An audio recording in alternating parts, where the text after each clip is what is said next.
Hey everyone, welcome back to the channel. Today we're diving into a game that a lot of mobile gamers probably remember fondly, Asphalt Nitro. Now, if you've ever played the Asphalt series, you know it's all about high-speed racing, over-the-top stunts, and that instant arcade thrill. Nitro is a bit different though. It was designed to run on smaller devices, lighter and more compact than titles like Asphalt 8 or 9, but still capturing that adrenaline-fueled essence of the series. Revisiting it now, I was honestly surprised at just how much fun it still is, even years later. The first thing that strikes you when you boot up Nitro is the sense of speed. It doesn't waste time easing you into the action. You're instantly flying down the track, weaving between cars, hitting ramps, and dodging obstacles. Even today, with more modern mobile racers offering realistic physics and graphics, there's something incredibly satisfying about this pure arcade-style sensation.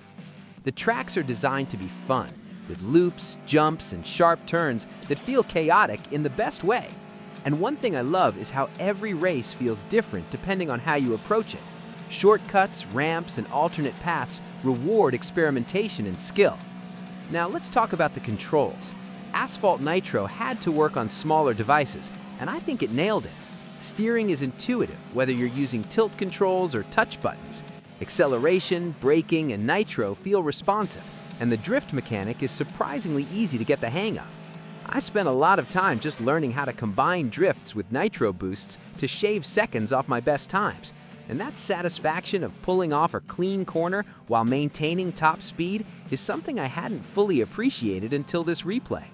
The control simplicity is deceptive. It's easy to pick up, but mastering it takes skill, and that balance keeps the gameplay engaging.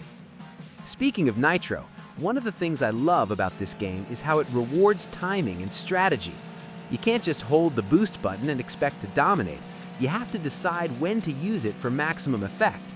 Hitting the perfect boost at a straightaway after a drift or saving it to escape a tricky corner adds a small layer of strategy that's subtle but effective.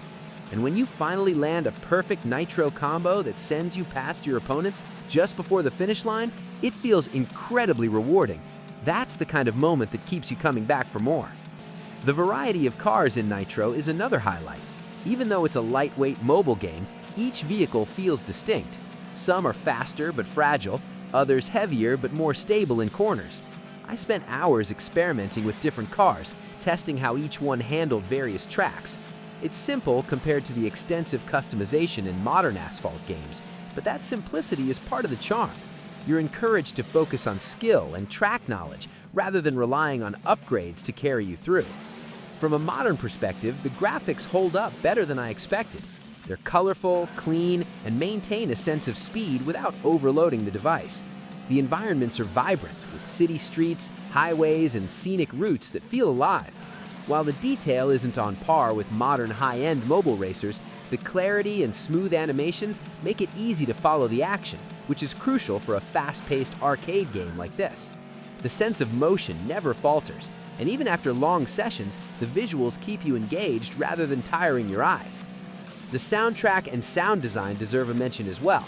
The music is energetic and matches the high-octane pace perfectly, and sound effects like engine roars, skidding tires, and collisions add weight to every action. It may not be cinematic, but it's immersive. Every jump, every boost, every collision feels satisfying, which is important for a game where the core appeal is fast, reactive racing. The tracks themselves are cleverly designed considering the limitations of a mobile platform.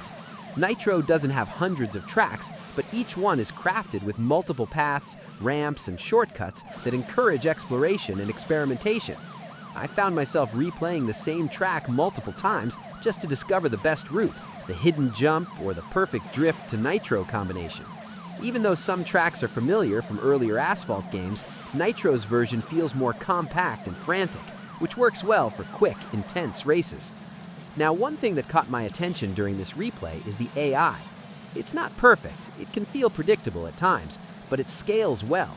Early races feel manageable, letting you get a feel for controls and mechanics. As you progress, opponents become faster and more aggressive, forcing you to master the timing of drifts, boosts, and shortcuts. I appreciated this because it keeps you engaged. There's always a sense of challenge, but it never feels impossible. From a nostalgia point of view, revisiting Nitro is delightful. For many players, it brings back memories of playing quick races on the go, competing for high scores, or trying to beat friends' best times. The simplicity and immediacy of Nitro make it easy to pick up and play, even in short bursts. And even now, when I replayed it, I found myself saying just one more race more times than I can count. That's the hallmark of an addictive arcade game. Comparing Nitro to modern mobile racing games, it really highlights how design philosophies have changed. Many current games lean heavily on microtransactions, upgrades, and complex progression systems. Nitro doesn't need any of that. It's straightforward. You unlock new cars and tracks naturally, the racing is fun, and you improve by practicing, not by grinding or spending money. That focus on pure gameplay makes it refreshing. Sometimes it's nice to have a game that doesn't feel like a second job or a math problem. You just play and have fun. Replayability is surprisingly strong. Even with a limited number of tracks, experimenting with different cars, trying new shortcuts, and mastering Nitro boosts gives you plenty of motivation to come back. Each race is an opportunity to improve, beat your personal best, and perfect your timing. Even after multiple sessions, I found myself learning new tricks and discovering small ways to shave off time, which kept the game feeling fresh. Overall, revisiting Asphalt Nitro reminded me why it was such a standout mobile racing game. It's fast, fun, and accessible, yet still has enough depth to keep players engaged. It doesn't need flashy features, complex mechanics, or elaborate progression systems. The core gameplay loop is strong enough to stand on its own. It's a game that rewards skill, timing, and track knowledge, and that's something that's often missing from modern mobile racers. So if you're a fan of arcade-style racing, or if you just want a fun game to play on the go, I highly recommend revisiting Asphalt Nitro. It's compact, it's chaotic, and it's incredibly satisfying. Even today, it manages to capture the thrill of high-speed racing in a way that few mobile games can match. Thanks for watching. If you enjoyed this look back at Asphalt Nitro, don't forget to like, subscribe, and let me know in the comments which mobile classics you'd like me to revisit next. There's plenty more nostalgia waiting, and I can't wait to explore it with you.